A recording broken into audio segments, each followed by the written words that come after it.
Hello दोस्तों। Canada में एक शहर जिसका नाम था टोरंटो, जहाँ पर एक 14 साल का बच्चा रहता था जो कि डायबिटीज़ का शिकार हुआ था, जिसको पहली बार 1922 में दुनिया का पहला इंसान है जिसको इंसुलिन की थेरेपी मिली थी। चलो आज आपको टॉपिक समझ आया होगा। आपको टॉपिक आज किस पे है, शुरू कर लेते हैं। आज का वीडियो है डायबिटीज़ पे। डायबिटीज़ है क्या? जब हमारी ब्लड वेसल्स में शुगर लेवल इंक्रीज़ हो जाता है उसको हम डायबिटीज़ बोलते हैं। क्यों होता है? क्योंकि हमारी बॉडी प्रॉपरली काम नहीं कर सकती है, काम नहीं कर पाती है। क्यों?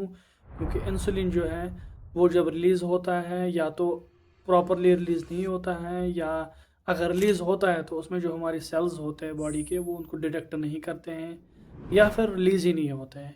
बात आई इंसुलिन की। अब आपको पता होना चाहिए इंसुलिन है क्या।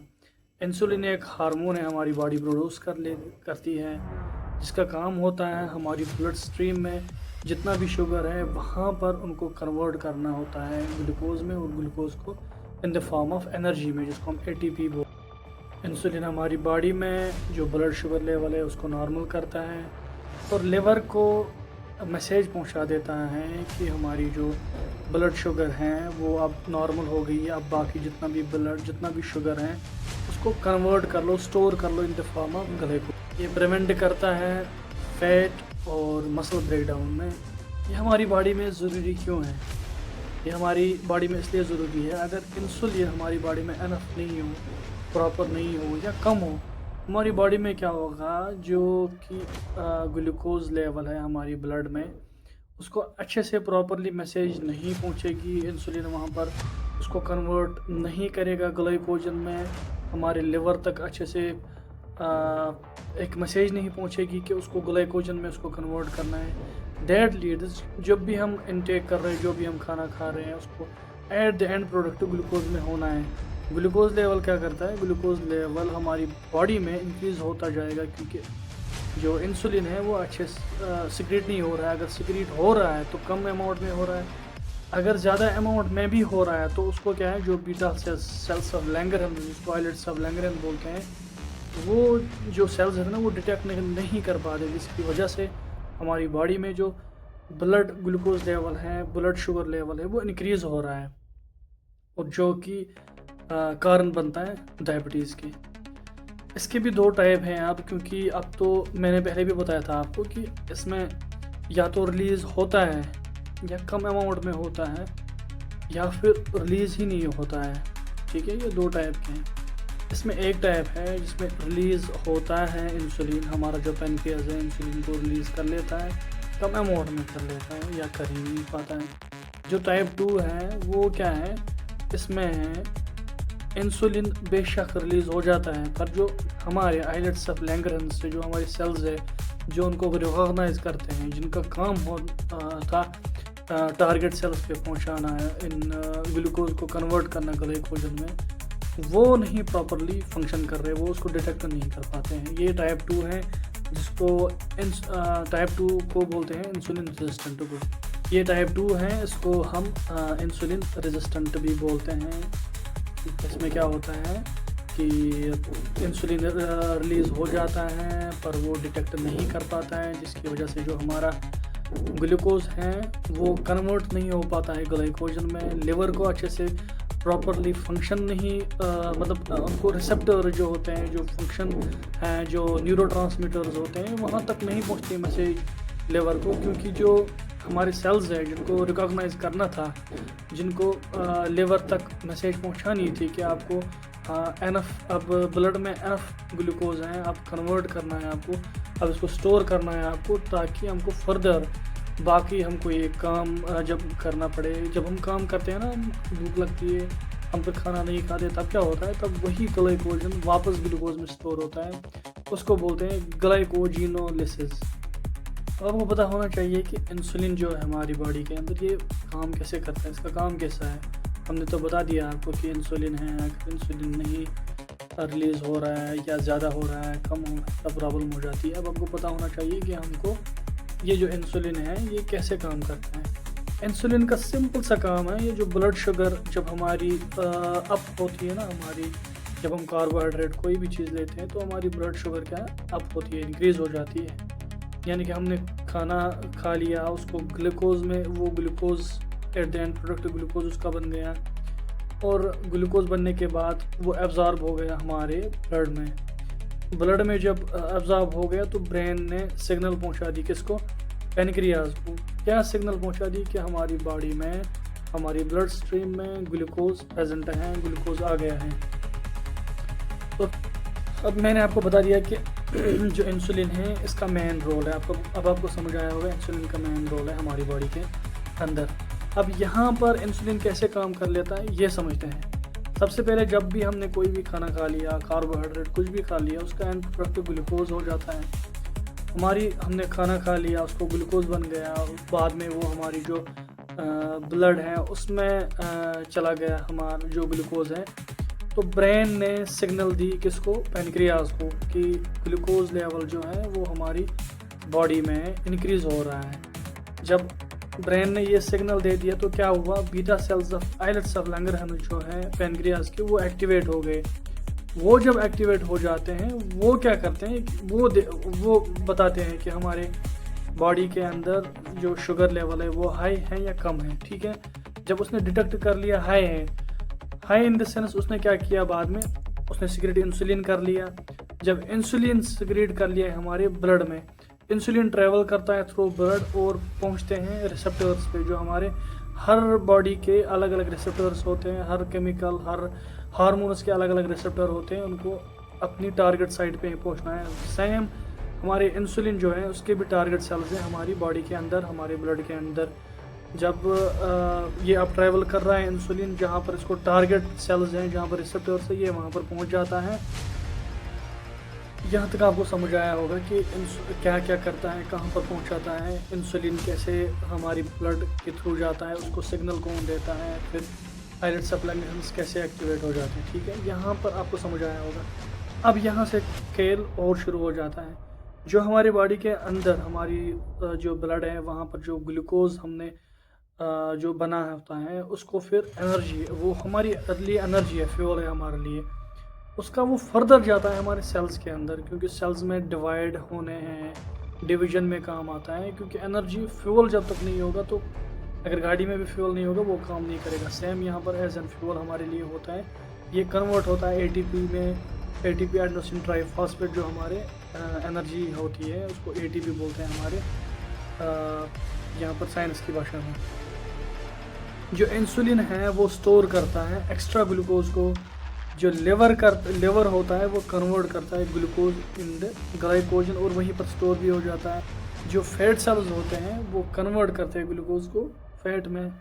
तो ऐसे हम हाई ब्लड शुगर से बच जाते हैं, अलग अलग काम हो जाते हैं। जो ग्लूकोज एक्स्ट्रा है उसको ग्लाइकोजन में स्टोर कर लिया, जो फैट सेल्स हैं वहाँ पर क्या किया, फैट सेल्स ने क्या किया, ग्लूकोज को फैट में कन्वर्ट कर लिया। ऐसे हो जाता है बॉडी मैकेनिज्म जो होता है, जो इंसुलिन का काम है, ऐसे शुरू हो जाता है। जब हमारी बॉडी को, हमारी ब्रेन को पता चला कि हमारी बॉडी में एनफ ग्लूकोज है, अब ज़्यादा ज़रूरत नहीं है, तो वो इंसुलिन क्या करता है, जो ब्लड शुगर प्रोडक्शन है उसको स्टॉप कर लेता है, इनहिबिट कर लेता है। यानी कि ग्लूकोनियोजेनेसिस, मैंने पहले भी बताया, ग्लूकोनियोजेनेसिस प्रोसेस लिवर में हो जाती है, जहाँ पर क्या होता है, एक प्रोसेस है जो ग्लूकोज को कन्वर्ट करता है ग्लाइकोजन में। ग्लाइकोजन हमारा स्टोर प्रोडक्ट होता है। जब हमको बाद में एनर्जी फर्दर चाहिए, हमने एक्स्ट्रा खाना नहीं खाया, कुछ भी बाहर से नहीं लिया, तब क्या होता है, तब ये जो ग्लाइकोजन है ना, ये वापस ग्लूकोज में कन्वर्ट होता है, फिर हमारी ब्लड स्ट्रीम में जाता है। इसीलिए अब बात करते हैं डायबिटीज़ में। डायबिटीज़ में ये सब नहीं होता है, जो सारा प्रोसेस है ना, इंसुलिन रिलीज़ होता है। अब आपको पता कैसे कब चलेगा कि मतलब आपने टेस्ट किया ही नहीं है, आपको पता ही नहीं है कि शुगर है मेरे को, पर कुछ साइन एंड सिम्टम्स हैं, कुछ चीज़ें हैं जिससे आपको पता चलेगा कि शायद मेरी बॉडी को डायबिटीज़ हुई है, शायद मैं डायबिटिक हूँ। वो क्या है, आपको ना भूख बहुत ज़्यादा लगेगी, और मसल मसल पहले हमारे बॉडी ना टाइटनेस होती है, बॉडी मसल से वो लीन होना स्टार्ट हो जाती है, वेट लॉस होना स्टार्ट होता है, ब्लड विजन स्टार्ट होता है, ब्लड अचानक से अंधेरा धुंधलापन सा दिखता है, कभी कभी कंटिन्यूसली नहीं, कभी कभी। और चक्कर आने लगते हैं ज़्यादा पेशेंटों को, मतलब वो जब बैठे होते हैं ना, अचानक से वो जब उठते हैं ना तो उनको एक तो धुंधलापन आता था और चक्कर सा आने लगता है, उनको लगता है ऐसा कि अभी मैं गिर जाऊँगा। ये सारे साइन एंड सिम्टम, को प्यास बहुत लगती है इन पेशेंटों को और थकते बहुत जल्दी हैं ये। अगर ये थोड़ा सा भी कोई भी काम करता है ना, इनमें बहुत ज़्यादा वो सांस चढ़ जाती है, थकते बहुत हैं। ये हैं कुछ sign and symptom diabetic patient के, तो जो कि आपको कभी भी इग्नोर नहीं करने हैं। अगर आपको ये सारे सिम्टम आ रहे हैं तो आपको कंसल्ट डायरेक्ट जल्दी करना होता है एक अच्छा सा डॉक्टर को। अब आपको पता कैसे चलेगा, ये तो आपको साइन एंड सिम्टम पता चले, बाद में जब आप रिपोर्ट देखोगे ना तो आपको खुद को भी थोड़ा पता होना चाहिए कि हम प्री डायबिटिक में हैं या डायबिटिक में हैं। पेशेंट को जब हम रैंडम ब्लड शुगर जब हम करते हैं ना, यानी कि खाना खाने के बाद अगर पेशेंट का जो रेंज आया है 200 से ऊपर आया है, दैट मीन्स पेशेंट डायबिटिक है। ठीक है, ये याद रखो। आज जो न्यू WHO ने निकाला है वो 210 तक भी नॉर्मल काउंट कर रहे हैं, और जो ओल्ड है वो 200 तक है। क्यों 210 तक नॉर्मल काउंट क्यों कर रहे हैं? क्योंकि अब हम खाना मोस्टली बाहर का ही खा रहे हैं, हम घर का खाना प्रेफर कम कर रहे हैं। और जो बाहर का खाना होता है उसमें बहुत ज़्यादा ऑयल होता है, बहुत ज़्यादा शुगर होता है, बहुत ज़्यादा स्वीटनेस होती है, क्योंकि उनको अगर ये सब चीज़ें नहीं होगी तो दुकानें नहीं चलेंगी। ठीक है ना, तो इसलिए 210 तक नॉर्मल काउंट किया गया है। पर याद रखो 200 से पार अगर आप हो रहे हो तो दैट मीन्स कि आप डायबिटिक हो गए हो। ठीक है, ये है रैंडम ब्लड शुगर। अब अगर फास्टिंग में आप कर रहे हो तो वो हम कभी भी 120 के ऊपर नहीं जाना चाहिए, जो कि न्यू ये आई है न्यू रीडिंग्स WHO के। पर जो ओल्ड है वो 100 या 110 तक है। 100 110 से ऊपर अगर आपको आ रहा है फास्टिंग में blood sugar level, that means आप डायबिटिक हो। टेस्ट अगर आप HbA1c कर रहे हो तो उसका जो लेवल है, जो काउंट है, जो नॉर्मल रेंज है वो 6.5 से ऊपर नहीं आना चाहिए। 6.5 या 6.4 भी अगर आ रहा है, 6.4 से ऊपर आ रहा है, दैट मीन्स आप डायबिटिक हो। कॉम्प्लिकेशंस क्या है? ऐसा नहीं है ना कि पेशेंट को डायबिटिक हुआ वही होगा, नहीं, इसके सेकेंडरी डिजीज़ भी बहुत ज़्यादा हो जाते हैं फिर स्टार्ट। जैसे kidney problem, one of the major जो सेकेंडरी प्रॉब्लम है ना डायबिटिक पेशेंट को, वो किडनी प्रॉब्लम होती है। और पेशेंट को ना हार्ट प्रॉब्लम्स बहुत ज़्यादा आने लगते हैं, तो बहुत ज़्यादा चांसेस होते हैं हार्ट प्रॉब्लम के, स्ट्रोक के चांसेस होते हैं। ब्लड विजन जो है ना, मैंने पहले भी बताया कि आई प्रॉब्लम्स भी स्टार्ट हो जाती है, मायोपिया, प्रेसबायोपिया, हाइपर।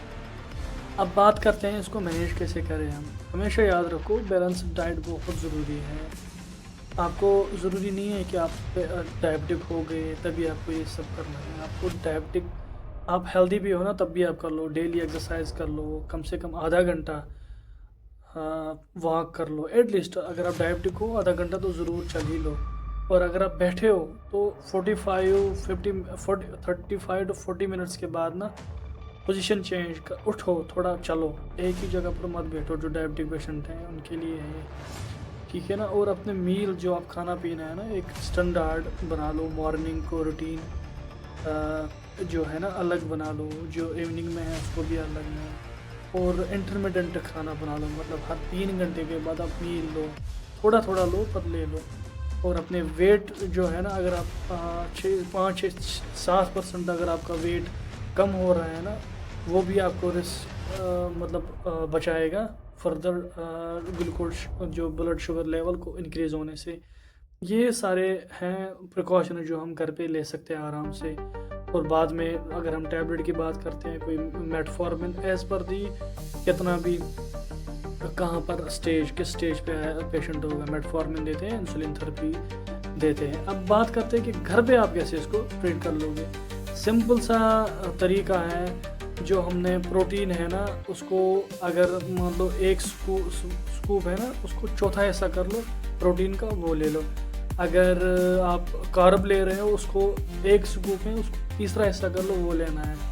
ऐसे कर लेना होता है। हमेशा हाइड्रेटेड रहना है, पानी ही पीना है। जो स्वीट चीज़ें हैं ना, चॉकलेट है, ये सारे अवॉइड करने हैं।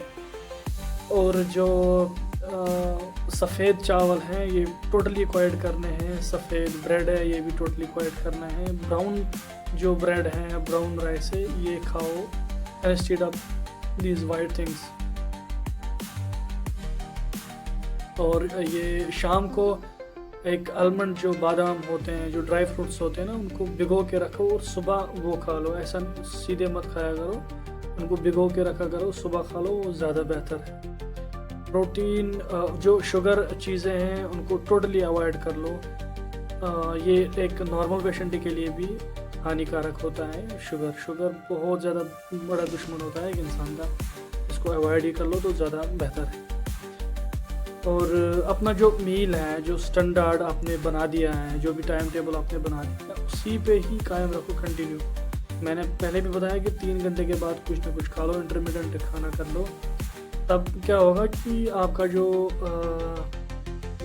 मेटाबॉलिज्म है वो भी ठीक रहेगा। और दूसरी बात, आपको जो क्रेविंग्स आती रहती है वो भी ठीक रहेगा। जो किडनी प्रॉब्लम्स है वो नहीं आएंगे और हार्ट प्रॉब्लम्स भी नहीं आएंगे। और एक्सरसाइज डेली करनी है। और ऐसा करो कि अगर आप कंटिन्यूसली हफ्ते में 1 दिन ऐसा करो जब आप थोड़ा सा ज़्यादा हार्ड एक्सरसाइज कर लो, अनलेस कि आपको डॉक्टर ने कंट्राइंडिकेट ना किया हो। अगर आपने डॉक्टर ने बोला है कि नहीं ज़्यादा हार्ड एक्सरसाइज नहीं करनी है, तो आप 8 से 9 घंटे स्लीप बहुत ज़रूरी है। जो चीज़ें स्ट्रेस दे रही है उन चीज़ों से दूर रहना है। स्ट्रेस बहुत बड़ा कारण है।